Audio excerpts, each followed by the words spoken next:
heard, this session is going to focus on LEs in what I guess I'd call a bit of a dispute, highlighted by Coventry's press release informing the market that based on their data, Lapidus LEs have been materially and consistently shorter than other LEs in the market. And in turn, Lapidus' response in their press release, which focused on their performance data and highlighted a 96.5% accuracy rate based on their data.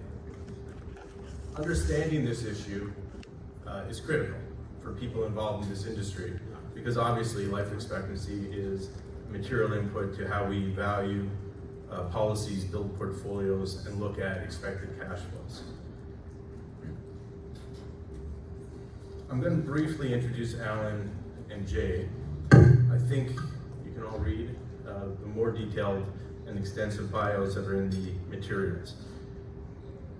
So Dr. Jay Olshansky is the co-founder and chief scientist at Lapidus Solutions and professor of public health at the University of Illinois at Chicago. The focus of Jay's research is on estimates of the upper limits to human longevity, exploring the health and public policy implications associated with individual and population aging, and his expertise is in human longevity. Alan Berger is the executive chairman and co-founder of Coventry. He's an expert on the convergence of life insurance and capital markets, and has been a strong voice for the life settlement industry over the years. Under Alan's leadership, Coventry has enabled policy owners to receive more than $5.7 billion for their unwanted policies. Alan's a former chairman of LISA and is a frequent keynote speaker on different topics at these conferences and other conferences. So the format this morning is that Alan is going to present for about 15 minutes first, and then Jay has 15 minutes. And then the idea was for it to be more interactive, which was to get questions from the audience. A number of questions have been submitted previously, but there's probably time for some additional ones as well.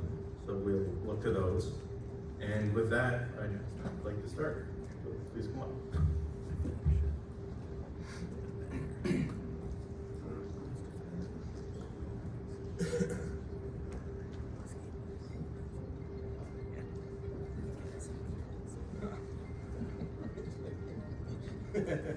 Good times.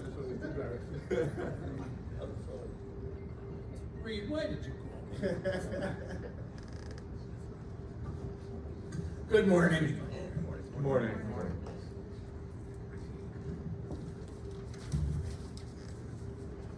When Jay and I and Brian first talked, I said to him, given that I'm responsible for some of the controversy, that the format should be up to him. And so that's why I'm speaking first. Jay suggested that would be an appropriate way to begin. I've learned a lot in preparing for this morning's chat. For example, if you ever see a policy insuring a Greenland shark, don't buy it. A Greenland shark, I learned from YouTube from Jay, has a 500-year life expectancy. So unless it's about 494 years old, I wouldn't touch it. But then again, their life insurance rates are probably very, very low. Jay, to share this event, this chat with Jay, is daunting in many respects. He is truly a pioneer in the study of longevity. He's an accredited academic, a recognized world-renowned academic and scientist. and I've learned, broken new ground in the study of longevity. Doesn't mean I agree with him. But just 10 days ago, he was quoted on the front page of the New York Times with his recent paper that was published in Nature. I don't know, it's a magazine, on the implausibility, tell me if I get this right or wrong, of radical life extension in humans in the 21st century. And everything he says makes a lot of sense. And if another way, if I get it right, that Jay would say it is, we should be focusing on the quality and the health of our life in our later years, not extending the later years, because future increases in longevity are unlikely to be material. So what we should focus on is being healthy in those later years. And it makes a lot of sense. And as I said, he's prolific. He knows how to get his message out there. He's uncommonly articulate, having listened to many YouTube videos. And he's an outstanding salesman for his ideas. He's also wrong. Now, I don't expect to change Jay's mind. I've listened to enough of his YouTube videos, and we've had multiple conversations now. And he has his convictions. As you all well know me, I have mine. But let's see where we can go. One book that I recommend, and maybe as a door prize for a couple of you, I'll give them out. If you saw that you had a few sales this past week on Amazon, they were me. It's The Rise of the Generians, where, unlike everything else I read of Jay's or YouTube videos I saw, he addressed the life settlement business. And his view, although frankly I didn't understand it all, his view of longevity in our industry. So we did the study. And then when it was questioned, we had outside actuaries, two professors, led by Danny Bauer, who's the professor in the actuarial department of University of Wisconsin. He's published many papers on life settlements. An actuary, he published a paper with Mike Fasano. He too is well credentialed. He too is an academic and someone I've come to respect. And he peer reviewed our work. Now, I'll quickly say, not peer reviewed in the context that Jay thinks of in terms of published journals, but peer reviewed, did we do our work, did we do it accurately? And they agreed with our assessment. And it was very simply, to repeat quickly, Lapidus is, and this is based on 4,000 life expectancies. Lapidus is on average, when paired with other underwriters, LEs on the same life, on average 31 months shorter, 85% of the time. Now, to put that in perspective,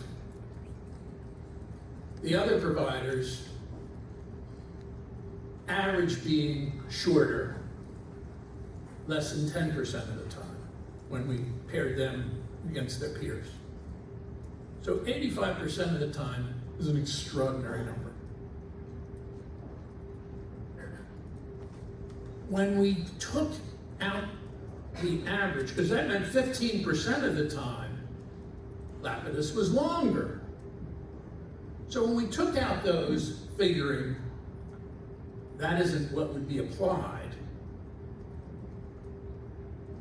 The average was then 40 months shorter on the 85% where they're shorter. That's unsustainable. I'll have more on that perhaps in the Q&A. So I only see a couple results from today. The first is Jay will convince me and you that our portfolios are worth a hell of a lot more than we believe they are. And we'll all walk out of this room really happy. In our case, we believe our portfolio would be worth double. And we own $2 billion of life insurance, so I like that notion. The other possible result today is people will realize that as credentialed as Jay and Carl are in the field of, you can nitpick this, of population level mortality, not life settlement mortality, then people will say, no, I'm not richer today. And yeah, the 25 years of experience that we've seen in our industry wasn't substantially better by 50 to 100%. In fact, it was not very good for too many investors. Now, we've had very cordial conversations. I have come to respect Jay, even though I disagree with him. But since we put out our press release and then the following release of Professor Bauer's analysis of our work, what I haven't heard from Lapidus is we're wrong about the fact that they're shorter. Not we're right or wrong about our conclusion, but I haven't heard, no, we're not shorter. In fact, without quantifying it, what I've heard is, we know we're shorter. Is that fair? Okay, well then you tell them, and yeah, you'll be here in a minute.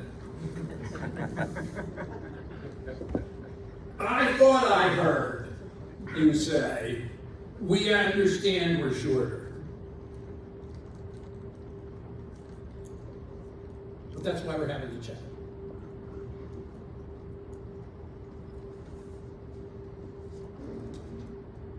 I looked at the Lapidus website, and I have a few bones to pick with you.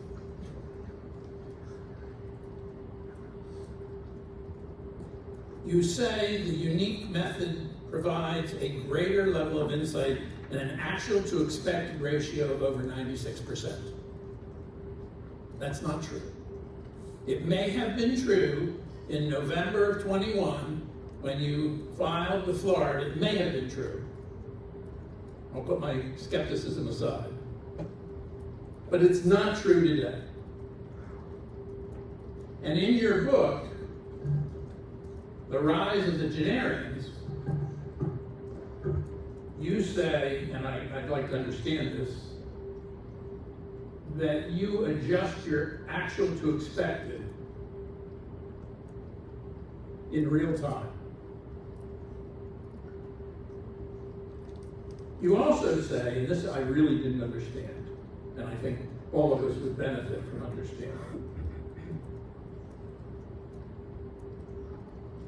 that using VBT or some variation of VBT, as opposed to a general population table, which is the crux of our disagreement, that using VBT would be double counting. And I think I know I've articulated that correctly. If not verbatim, I've articulated that correctly. And you and you said in the same paragraph, more on this later. And I kept reading and reading, and although you did talk about it, I confess I'm not sufficiently an academic that I understood.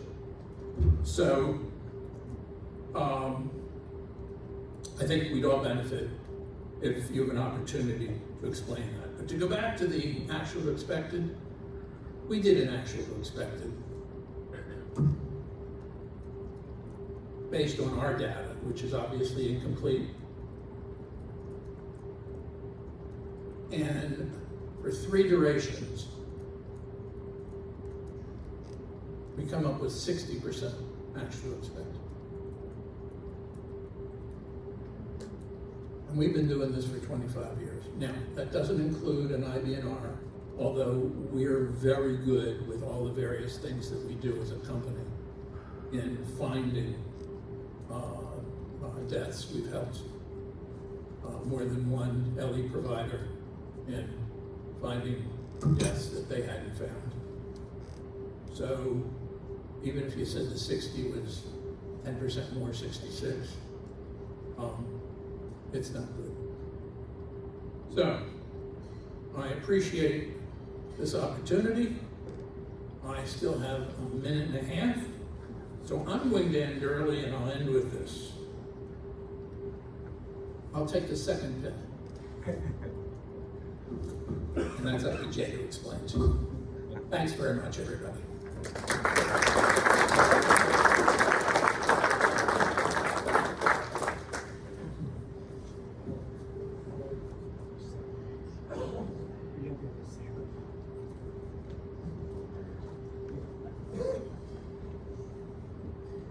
All right. Thank you very much, Alan. Actually, I really appreciated that. I think for the folks listening, it's really important and useful to have these kinds of open discussions. In the world of academics, we do this all the time. We love this. This is perfect. And so, greatly appreciated your discussion. There's lots to talk about. These are some of the issues that I'm going to deal with, and I put my email address up there and I will show a copy of the book, and I actually have a few copies up here in front, and if anybody doesn't pick up a copy, this is sort of how we created our business, the work that we're doing for Life Settlements. Send us an email and we'll send you a copy for free. Part of what I'm going to talk about today is testimony that I gave before Congress 2 years ago about issues associated with aging and longevity. I just want you to be aware of that. So these are the 3 topics that I'm going to address. One is about this new paper that came out, because it just came out 2 weeks ago and it is highly relevant to this industry. You need to know what our conclusions were and why we came to these conclusions. The second part, which is where I'll spend most of my time, addresses some of the things that Alan raised, and then I'm going to discuss at the end very briefly why it is that I believe we should be standardizing this industry as a way to make it grow. And I've got very specific suggestions on how to do that. And I think in the end, this is where I would like to see all of this discussion go, and that is improving the industry. We're huge fans of this industry. We wouldn't be in it otherwise. So let me start out with this question about living to 100. Now, this is not a new question for me anyway. It's an old question, and I first addressed this in a lead article in Science in 1990. And I've been working in this field for decades prior to the existence of the life settlement industry. So I'm quite familiar with everything associated with aging, longevity, lifespan estimation, not just at the population level, but at the individual level. Remember, I'm a professor of public health. In public health, it's all about individuals. We use population data to inform what's going on at the individual level. We use individual level data to inform what's going on at the population level. In this piece, in 1990, we estimated how long humans can live. We said it's about 85 years on average, about 88 for women, and 82 for men. It was a hypothesis. I'll explain why in a minute. This is the new paper that just came out 2 weeks ago, and the evidence is no longer hypothetical, it is definitive. And I'll show you what this is briefly and why it's relevant. This is the image I like to use to illustrate what this is all about. This is a distribution of death. I know we have actuaries in the room. This is the DX column of the life table for non-actuaries. This is what death looks like for a population. In 1900 is the black line, 2016, the blue line, and the red zone there is designed to represent the high risk of death from aging-related causes of death, from senescence itself. Now, what we argued, and we argued way back then, was that there's going to be a slowdown in life expectancy beginning in the 21st century. A lot of people disagreed with us. Advances in medical technology will accelerate. We said no. Well, they will accelerate, but it's not going to lead to a dramatic increase in life expectancy. That blue line right there is something that you will see everywhere in the world. Every country in the world, certainly all developed countries, and even within subgroups of the US population or any population, including insured populations, that is exactly what it looks like with minor variations on a theme. So we said there will be a slowdown as life expectancy goes up. The rise in longevity must slow down. This is no longer a hypothesis. It has now been demonstrated definitively. In our original Science article, in a subsequent Science article in 2001, we found the same thing in Japan, France, and the United States, and now we've seen it in all long-lived countries. This is no longer a question of whether this is happening. It is happening to all of us. And last but not least, mortality improvement factors, which are part of this industry and are part of VBT tables, are overestimating survival. And this isn't a hypothesis anymore. If somebody's using a 1 to 2% annual improvement in total mortality, they will be overestimating survival going forward. Just so you should be aware of that. Read the papers. The evidence is powerful. This is what the data looks like. This is just figure 1 from there, but I do want to point your attention to the green line. This is the annual improvement in life expectancy by country. You'll see a pretty dramatic slowdown. Certainly in the United States, and of course, since most everyone here is dealing with people from the United States, you need to be aware that mortality improvement in older individuals in the United States has slowed to a trickle. Now, insured populations are a little bit different. They're doing a little bit better than the rest of the population, but as it turns out, the mortality distribution for insured populations is exactly the same as all other humans. It has never changed. You need to be aware of this. There's nothing particularly special about insured populations that we haven't seen with other subgroups of the population for the last 40 years that I've been doing work in this area, but you need to be aware of this. By the way, you will notice that in any of these figures, any information I will show you, we put in the source. We not only tell you where we got the information from, but how we did what we did. So what does this mean for life settlements? Survival to age 100 is going to remain a rare event going forward.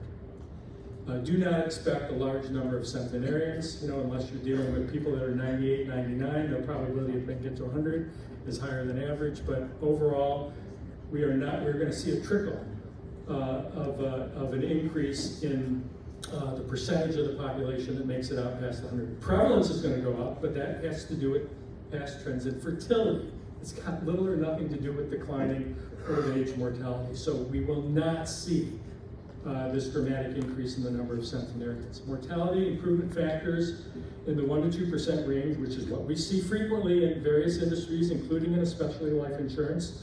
And I've been advising multiple insurance companies over the years and the Social Security Administration on their forecasting assumptions. This will overestimate survival going forward. Life settlement industry can remain confident in the constancy and stability of human longevity. This is one of the reasons why I like this industry so much.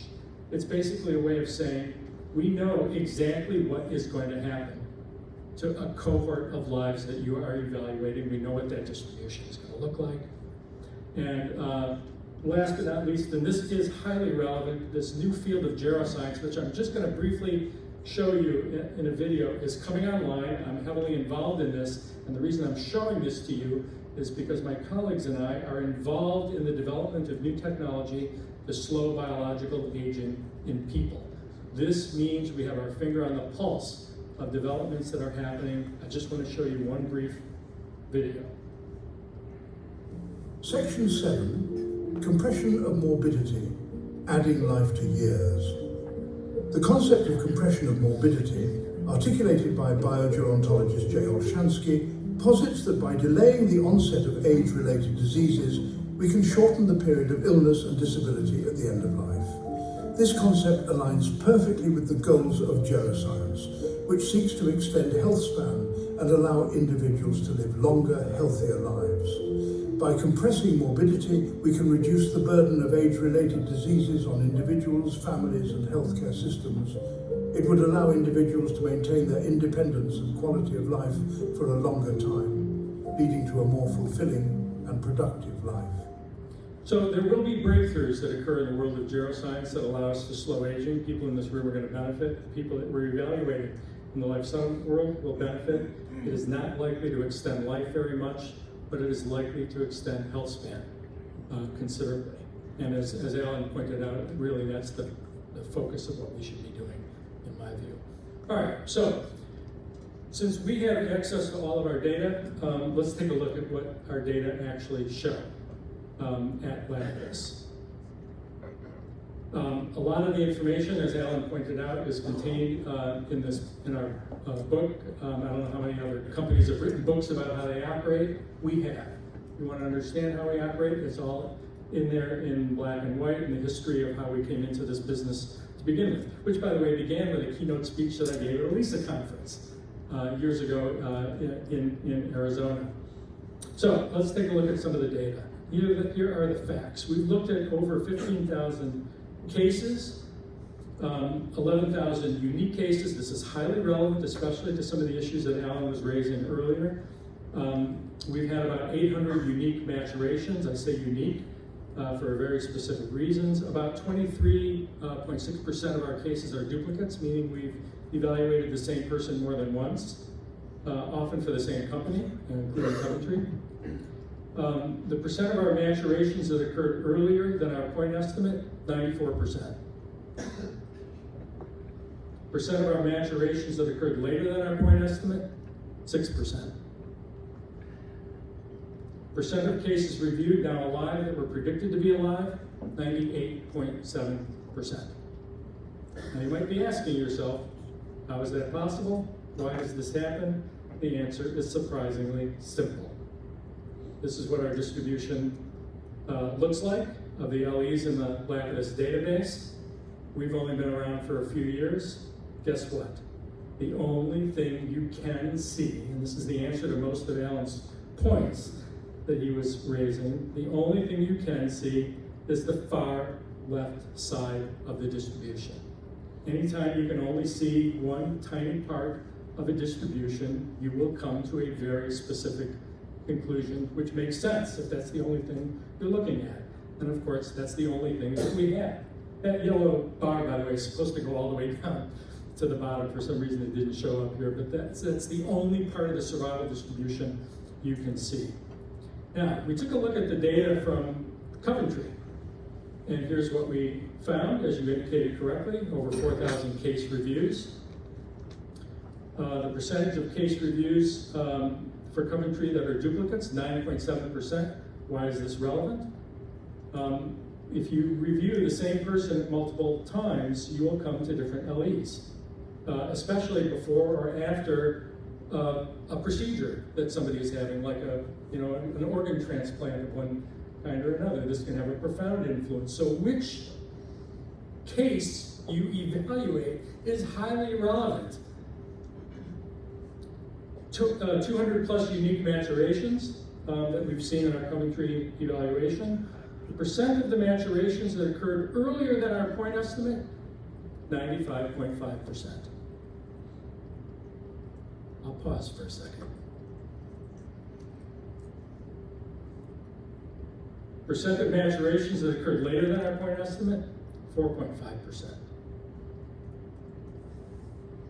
Percent of cases reviewed now alive that were predicted to be alive, 99.1%. Those are the facts. No ambiguity.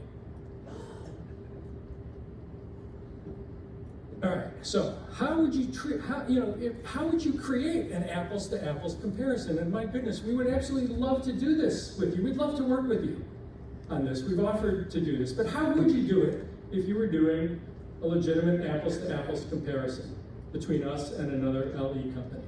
Well, all assessments must be clinical medical reviews because all of ours are clinical medical reviews.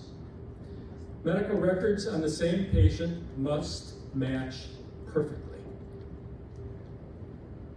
You must adjust the LEs to account for Lapidus interpolation of life tables. If you're not familiar with how we operate, we don't use age at last birthday or however some actuaries deal with these particular issues. We actually use date of birth for precision.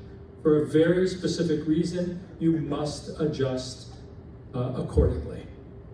Adjustment of the LEs to account for time passed between assessments. My goodness, this is so basic. We may do an assessment in January, somebody else may do an assessment in June. You can't just subtract 6 months. Life tables don't work that way.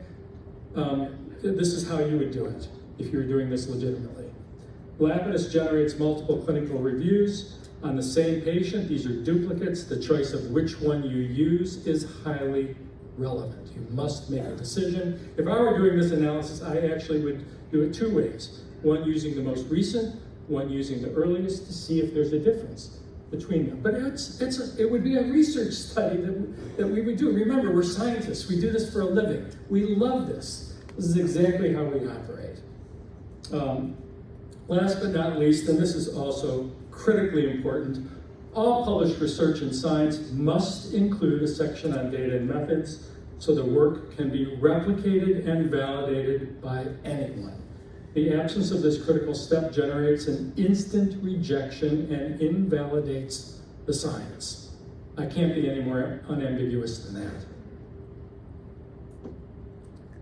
Now, how do we operate? 100% of our reviews are medical. Most of our LEs are reviewed internally by PhDs with expertise in survival analysis. We're certified through the states of Florida and Texas. And we use the CER method, very simple and straightforward. All of our reports, we provide a claim, an estimate of how long we think an individual is likely to live. Remember, this is our expertise.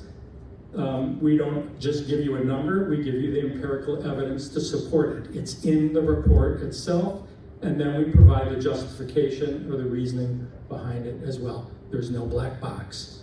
You know exactly what we concluded, how we concluded it, and why we concluded it.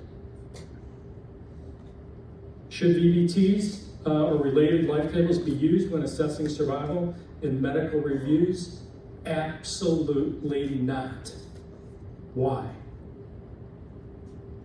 So for those of you who may not be familiar with how the world of public health operates, this is a typical hazard ratio, right? Hazard ratio for smokers versus non-smokers. What does this mean? When a hazard ratio is 1.9, it means that if you're a smoker, your risk of death is 90% higher than if you're a non-smoker. It's not complicated, it's not rocket science.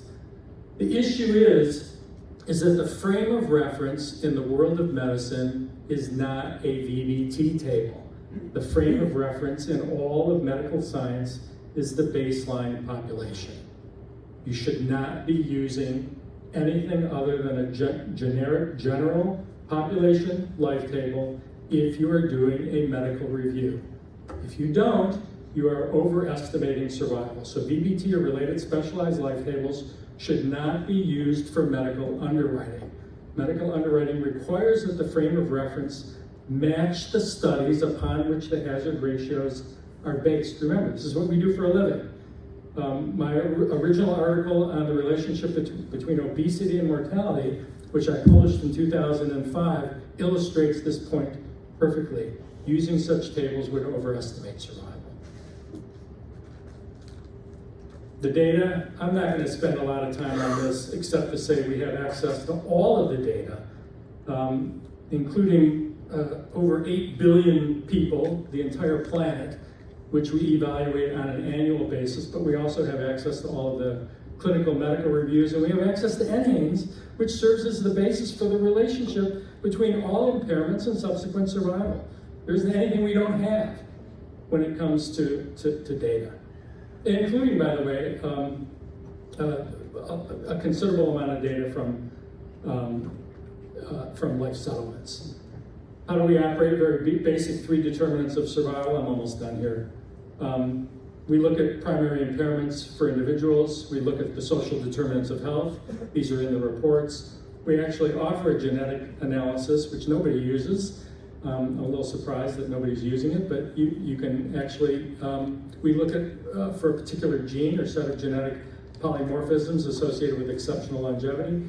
If you carry this gene, this polymorphism, which I carry, I'm pretty sure Alan carries it as well, there's about a 50% elevated probability of surviving past the ages of 90 and 100 if you carry it. Why the industry's not using that, we don't know, but we created it because that's what I would want to have if I were in your shoes. So I'm going to move along. I think I've probably gone over my 15 minutes, haven't I? Yeah, I do lose track of time. Life settlement reports are a lot more than point estimates, a lot more than numbers, and we are, as best as we can, providing you with as much information as we can that is not quantifiable. And you'll see them in our reports in terms of survival skews. We are experts on superagers. We study them for a living. We give you signals as to whether or not individuals are potential superagers. And I'm gonna pass by this. And I'm going to end with this. We believe that the industry would benefit tremendously from standardizing elements, which we would love to work with the other LE providers, everyone else in the industry. We think this would be extraordinarily valuable. Create a gold standard life table. For those of you that were at my presentation, my very first LISA presentation, I recommended this then.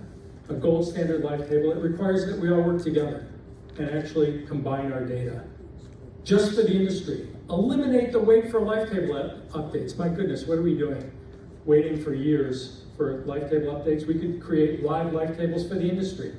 We could see events happening in real time, including events like COVID and what their influence is on the population. We should be constructing impairment-specific survival curves for the industry. This is doable. There's no reason why we can't combine our data to do this. And last but not least, standardize the calculation of metrics of success and accuracy. So I'll stop there. I apologize if I went over. There's a lot to talk about, and this is really a useful and important discussion that we're having, and I'm really appreciative of Alan and others for allowing this to happen. Thank you.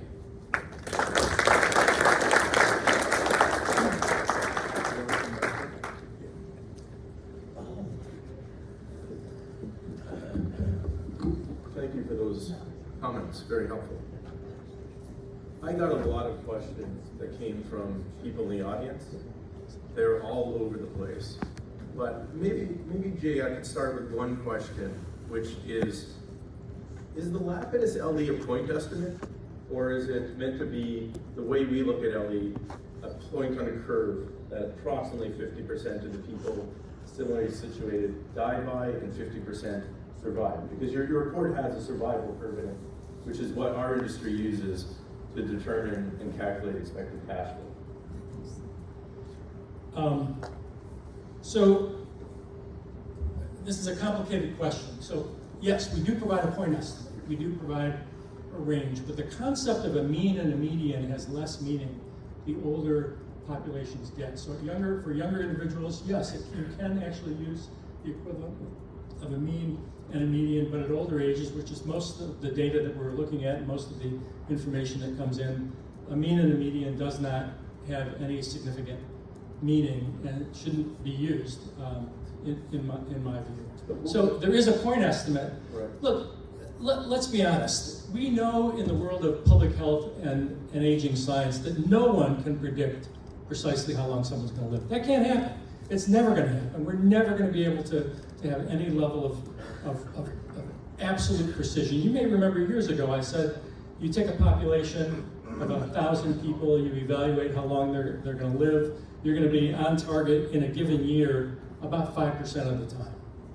Yeah, roughly, depending on the age group that you're dealing with, yeah, roughly 48% are going to die earlier and 48% are going to live longer, but that percentage distribution will vary depending on the age that you're dealing with. So it's not a simple answer to that question. So I think the question came to me, it was, do we have a disconnect in terms of how we actually price policies, how we use survival curves, and apply them to cash flows? Because that fundamentally, your reports have survival curves just like every other LE provider, and we're pricing, if we take your report, we look at it and we generate what we think is expected mortality at different points in time.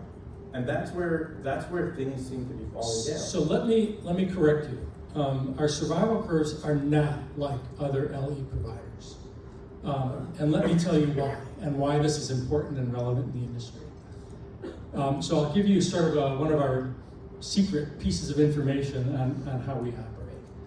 The one thing that I pointed out early on was that the mortality distribution for humans has never changed. And I've now demonstrated empirically in multiple articles that it's not going to change in this century. What that means is that you have to retain the observed survival distribution in a population, no matter where your point estimate is. The moment you violate that distribution of death, which is what happens when you use a plus-minus system, if you haven't made adjustments accordingly, you come up with a skewed distribution of death that violates the basic biological principles of human survival. So no, ours are not like other companies that are providing LE estimates. We use a vertical shift in the survival distribution. So if somebody is 60 years old, let's just say they're 70 years old, let's say this represents 70, and we come to the conclusion that biologically they may be 75, for example, you would retain the remaining survival distribution for an average 75-year-old in the population. The moment you don't do that, you violate the basic principles of human biology. So Alan, where do you think this is? Well, can we go back? Can you put up for everybody, Jay, the slide with the Ford statistics? It's the slide that shows on the 4,000 cases that you've done for Coventry, what the actual deaths, and you have 3 other stats on that side. It's up. No, it's right here. Oh, you're going to do it.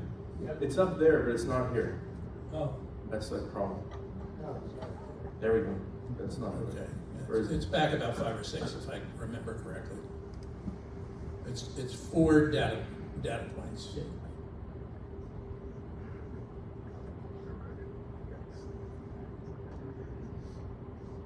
You're close. Wait, that's it. Go back. Forward. There should be 4 altogether. Great.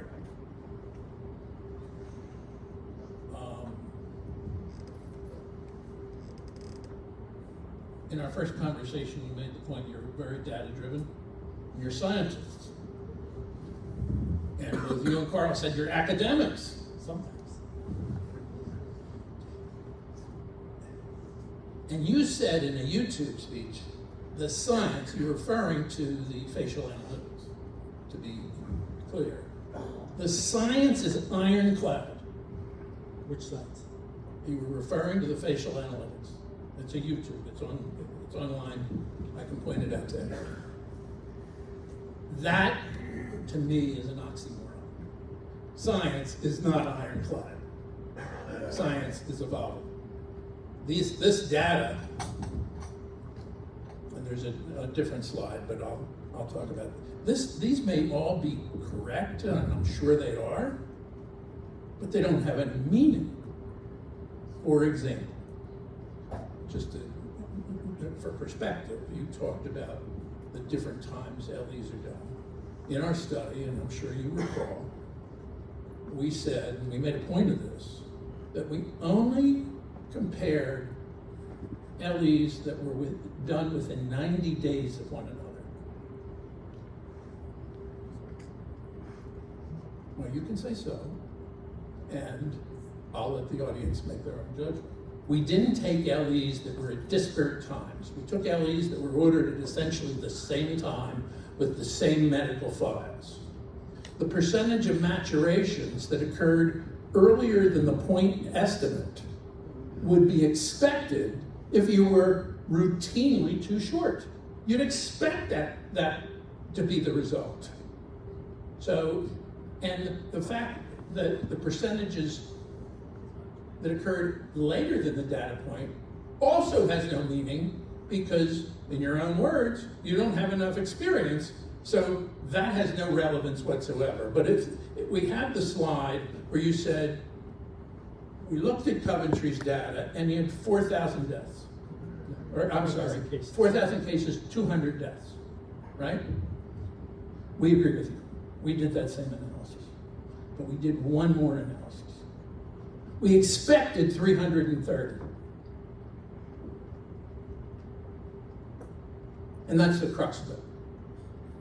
Now, we can quibble with how did we arrive at our expected? What's the shape of the curve? But we're not going to quibble to the extent of 65%. Say, so we thought we'd have 65% more deaths. This is 3 durations. Okay, it's where all the, and in fact, with the 5 durations that we have, it's 209 deaths. So we can quibble with that. We can quibble with our methodology. We can say, you shouldn't have used that curve. You should have had, your expectation should have been different. So instead of 330, should it have been 260? Where's the flaw in my logic? You know what we would love to have done, and all you had to do was ask us. We would have loved to have sat down and worked out the details and addressed all of the issues that we raised here. But you didn't do that. Now we're here. We're always here. We always meet with our clients as often as we can to address any questions or concerns that individuals have. We actually go to our clients and ask for recommendations on how we can improve what we do. Can we provide you with additional information? You may notice that every year we change and add additional information to our reports.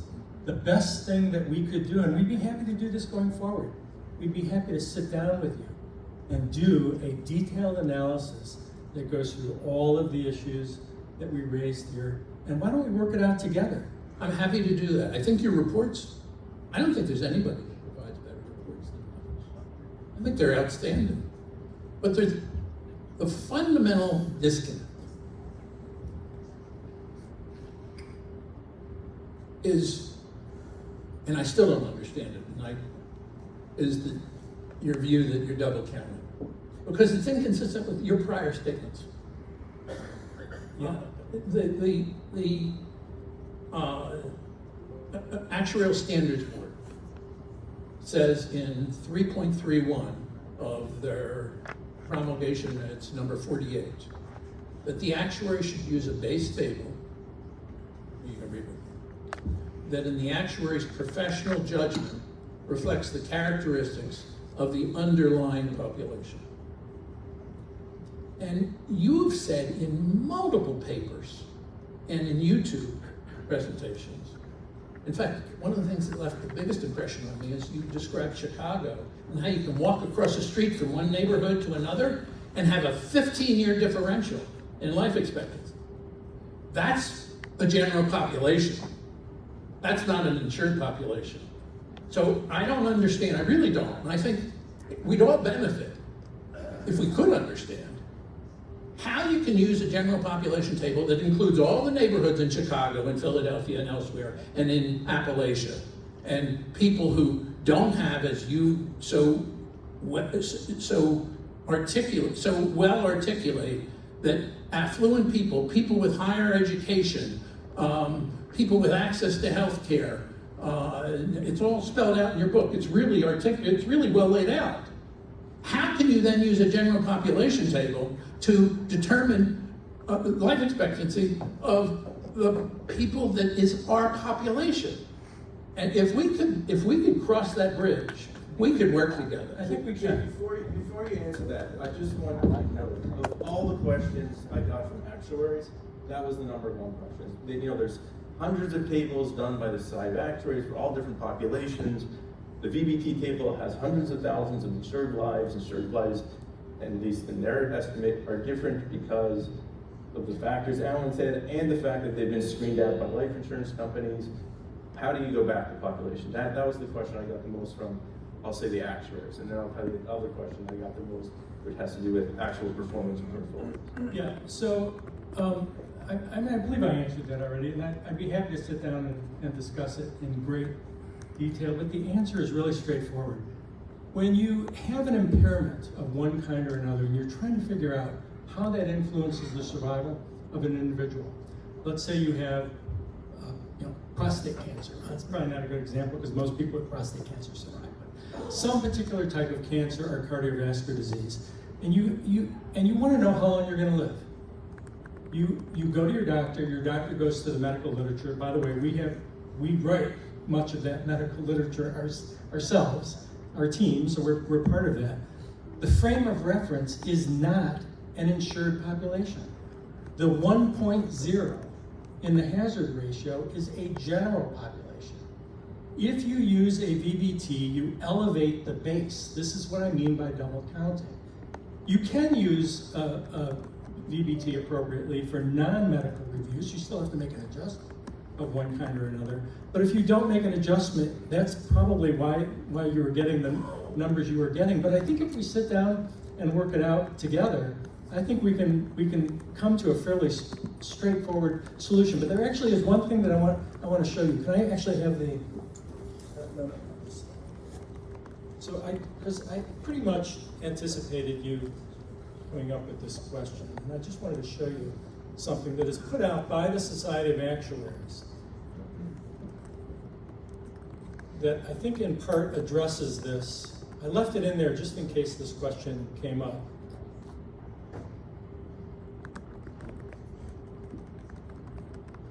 So this actually is an old age mortality experience study report from the Society of Actuaries.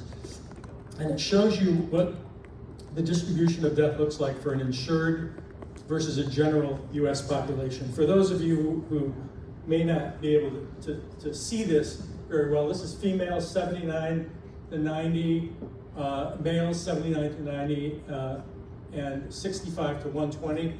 What do you see?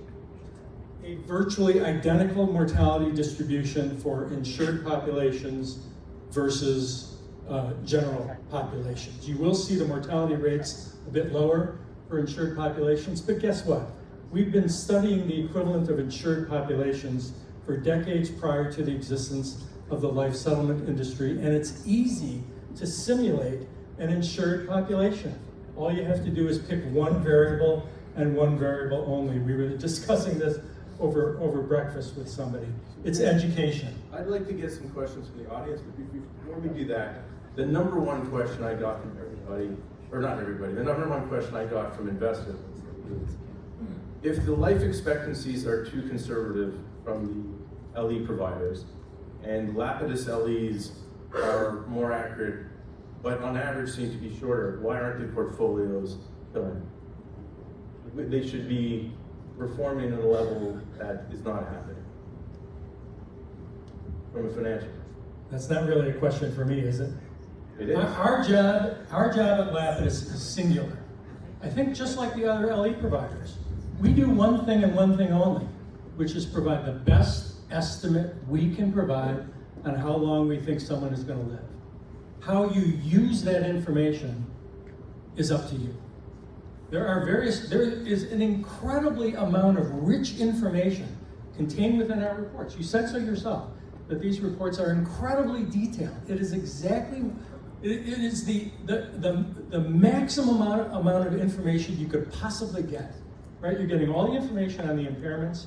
You're getting all the information on the social determinants of health. If you ordered them, you would actually get the genetic analysis as well. Those are the three pillars of estimating duration of life. We can't give you any more information than that. That is the maximum that can be received. Now, how you use that information is up to you, and the question you're asking is not to us, it's to the people that are using the information that we're providing to you. Well, I mean, that may be partly true in terms of how we use PERS, but ultimately, people die or they don't die. Money comes in or it doesn't come in. Well, yeah, except you've only seen a very small segment of the survival distribution. This is the answer to one of the other questions, which I think we can address when we sit down together. And it's especially addressable if we collectively can pool our data.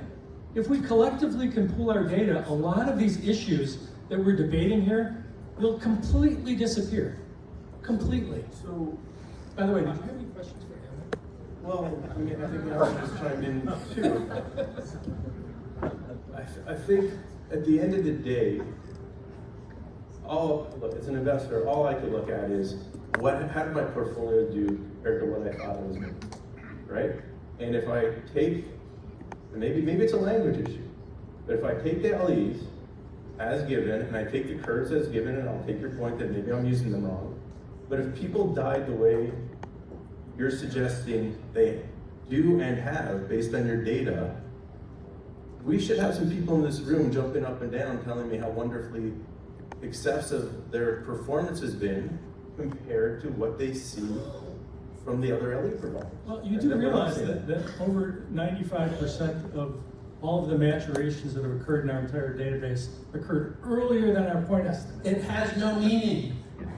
Thank It you. has no meaning. Thank you for saying that. I hope you realize the importance of that.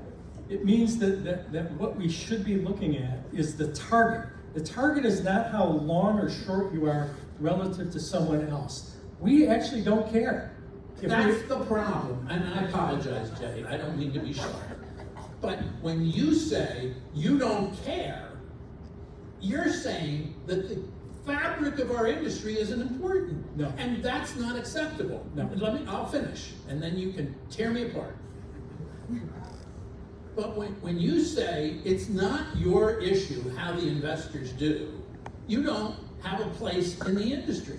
And I'll go back to the 200 deaths that you observed on the population that you underwrote for us. And that I'll ask you, rather than tell you what we think, did you happen to calculate how many deaths you thought you should have had? So, I'll say this a third time. You are only seeing the far left side of the survival distribution. Said You 200 deaths. You had a number. It was your number. It wasn't my number, although it agrees with my number. So if you can calculate the deaths, you should have been able to calculate how many deaths you expected. Ellen, calculating the number of deaths is heavily influenced by the survival distribution. You can only see. I don't know what it means. That's why we need to sit down and really discuss exactly how this information could and should be used. You have to realize you can't compare us to another company that may have data that has been evaluated for 10, 15, 20 years. On our side, the only thing you're seeing is the left side of the survival distribution. You have to realize. Again, I think that's nonsense. We have, in terms of data, because we're a data-driven company, too. We're not academics and we're not scientists, but we're data-driven. We have over 100,000 discrete lives that have been underwritten over 25 years. We own the ABS database, and we have all the lives that have been underwritten for us, both secondary, primarily secondary, but also tertiary. And we have many of the lives that, like you said, have been underwritten more than once because we service them, we update, and so on. We have a good idea what mortality should be.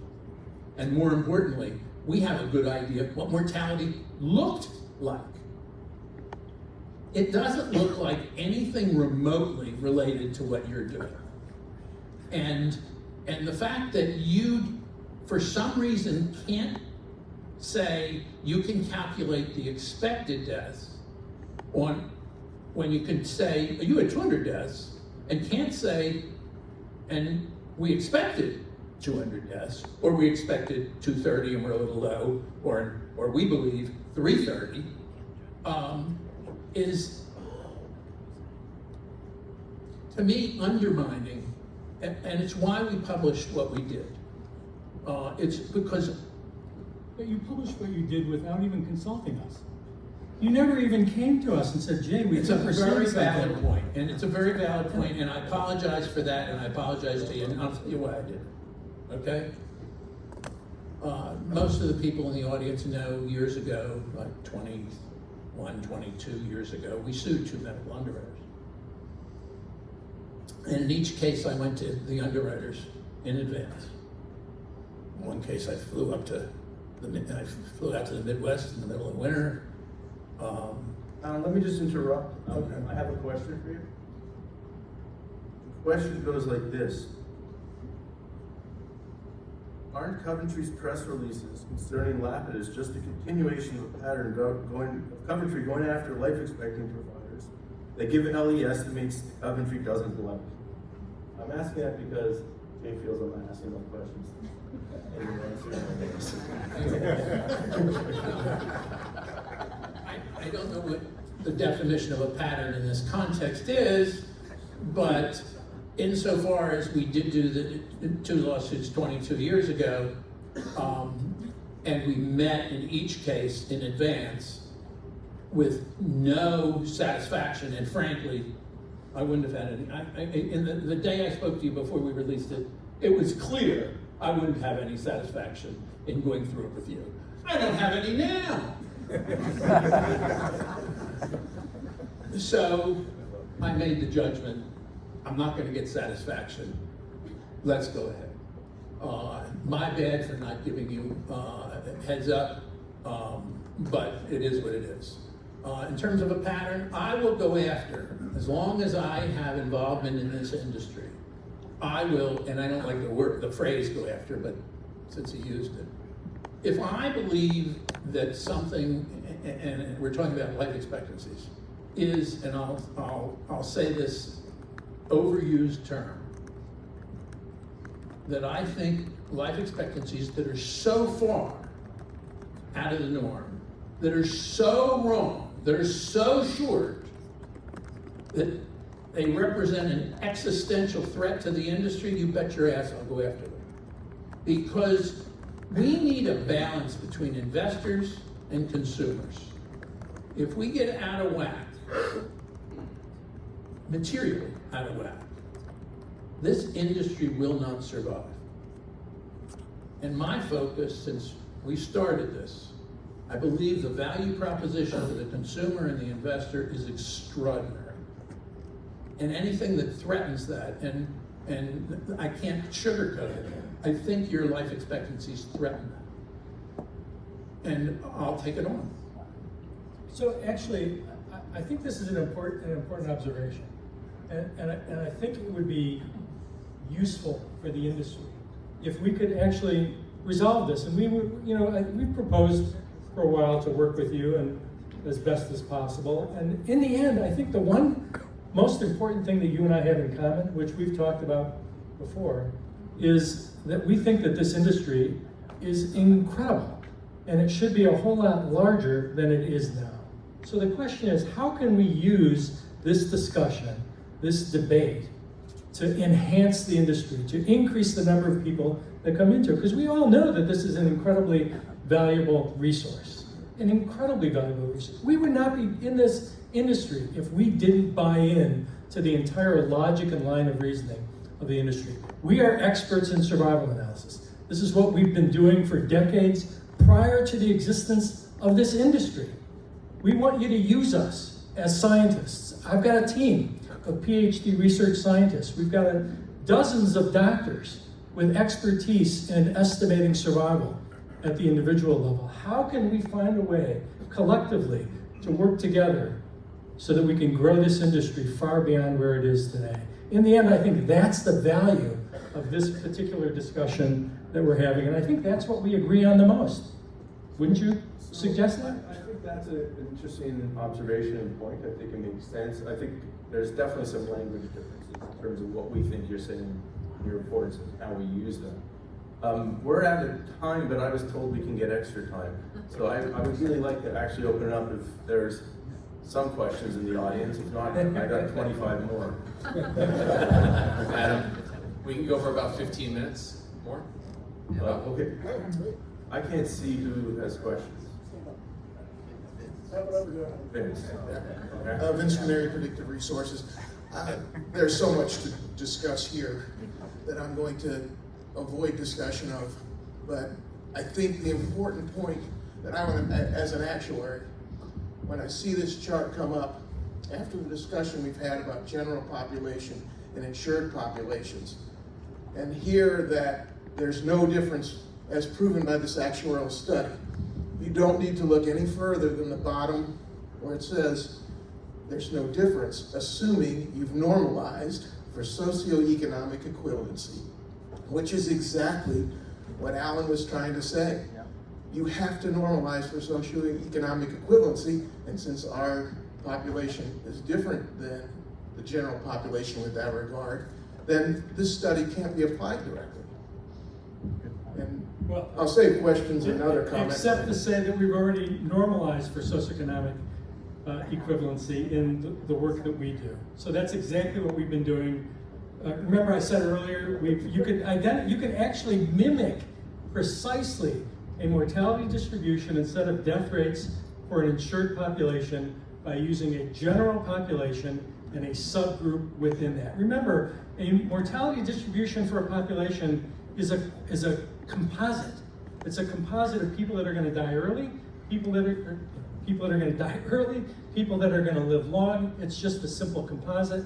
All we've done is identify the subgroup that's likely to live longer. But the distribution of death looks virtually identical, No. slightly shifted.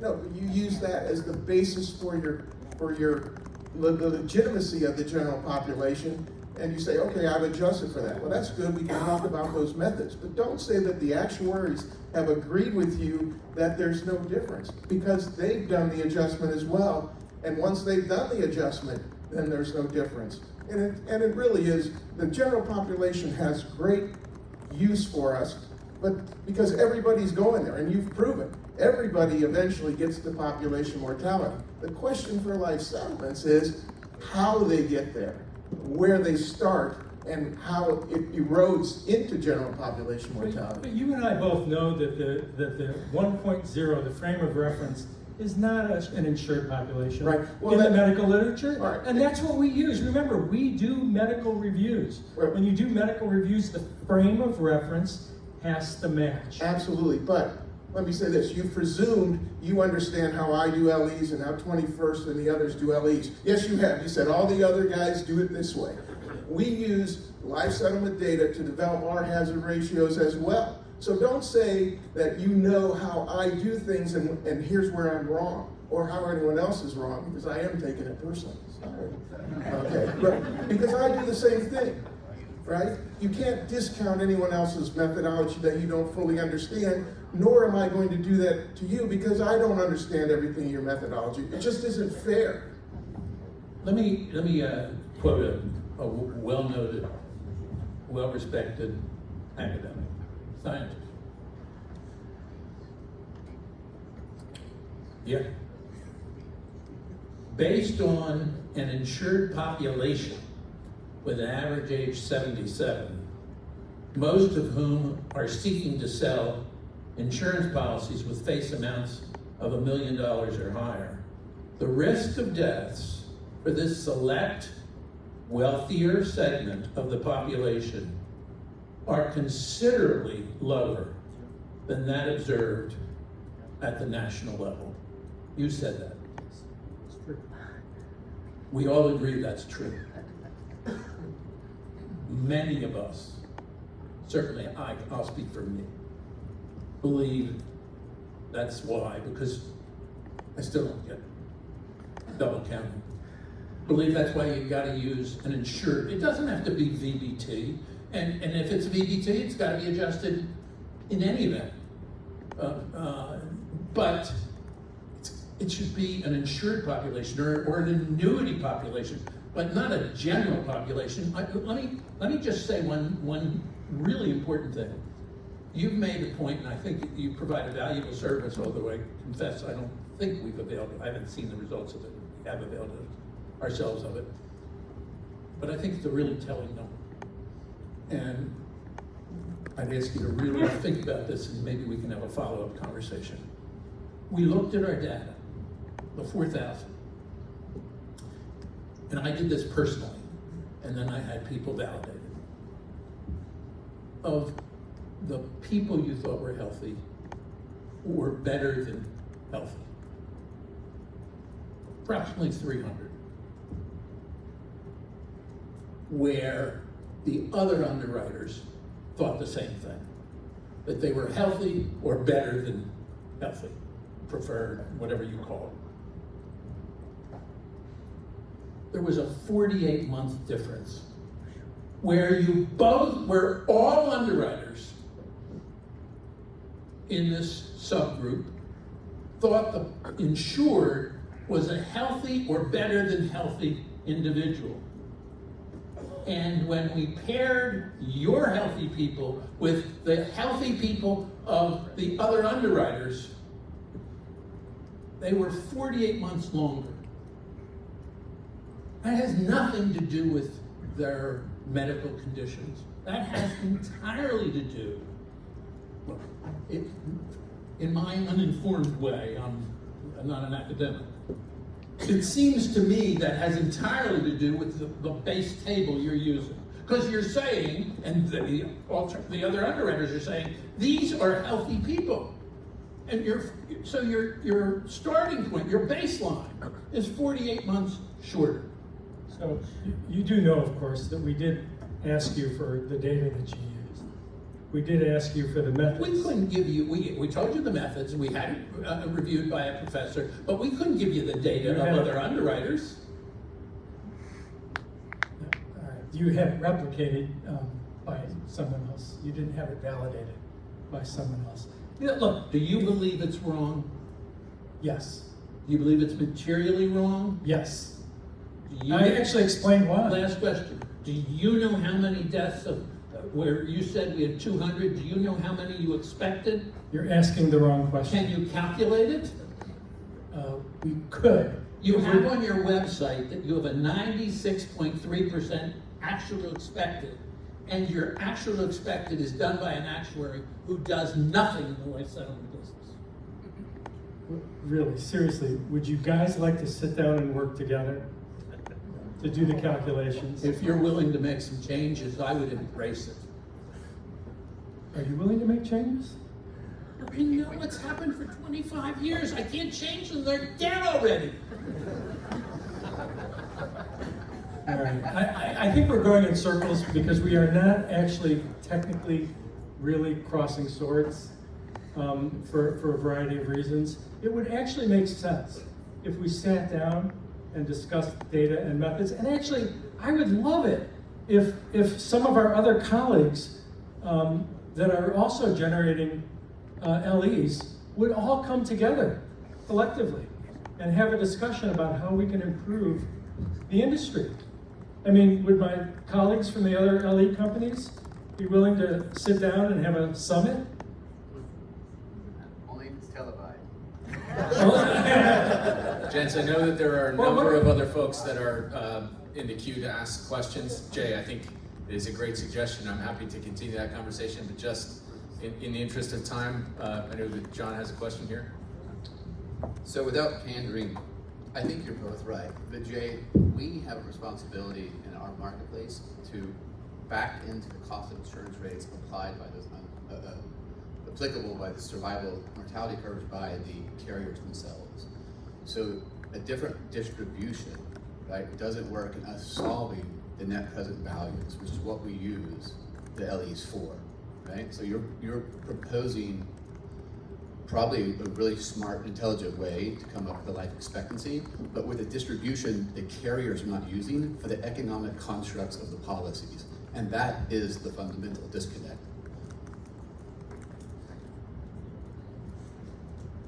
Any other questions from the audience? Well, we have 5 minutes, I still have more than. Yeah, absolutely. No, I thought there was So some one some question clamoring. that did come up was, this idea that, is Coventry's press release really predicated on really a competitive issue? Is it an attack on Abacus because of some relationships there? So I'd be curious to understand. You're asking Jay?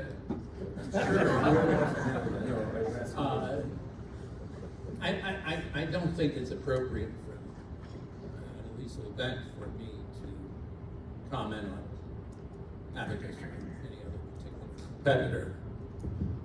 I will say the following, though, without commenting on Abacus.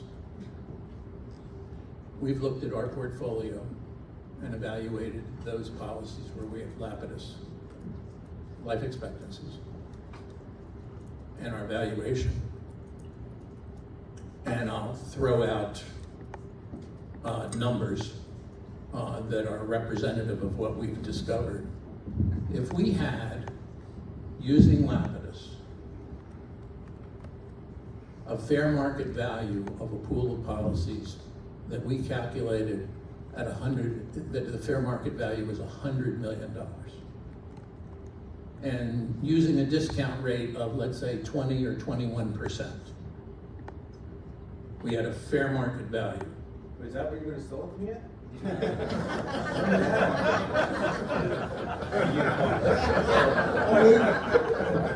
That's between you and Reed and Josh, okay? I'll keep that in my pocket. I said on policies we own, not policies you own. Policies you own, you're going to sell to me? Again, I'm using Lapidus at a discount rate of 21%, okay? If instead of using Lapidus at 21%, where I have $100 million fair market value,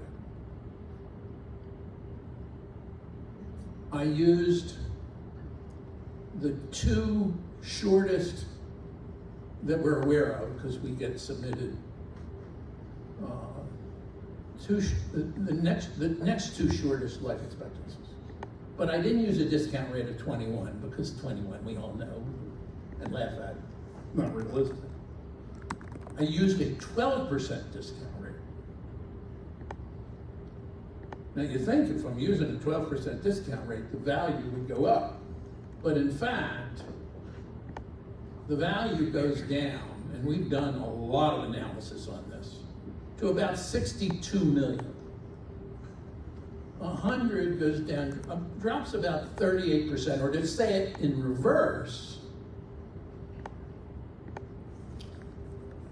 using Lapidus, instead of the next shortest life expectancy is the average, at 12%, we get an increased fair market value of over 60% more. Well, I think all you're really saying is you can't make up for the difference that you use with this parent, or at least not easily. Well, I'm saying something I think is more important than that. All right. That fair market value is grossly overstated, even if you use the 21%. And that's, by my rough calculations and knowledge of the market, I believe that, I'll say it this way. I watched a TV show the other night. It's a detective show. Woman came into this private detective and said, I want to hire you.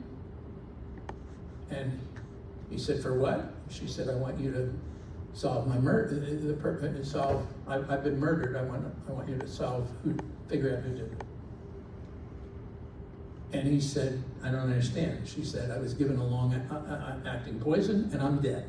It's just going to take another several days. And I want you to figure out who did this to me. I believe $250 million out there that investors have put up is dead. And I worry that it's going to be 300, 400, and 600, and $1 billion. With mutual benefits, it was 800 million.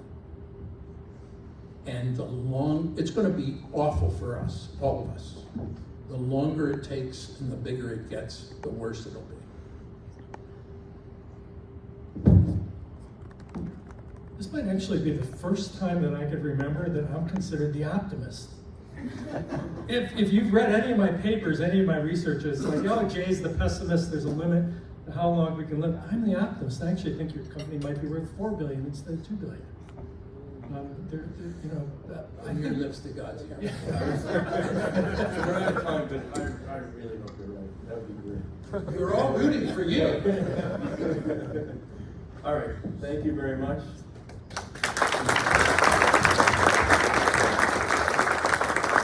We'll modify the morning schedule, break for approximately 15 minutes, and be back at 11:30. Jay, Adam, and Alan, thank you very much, gentlemen.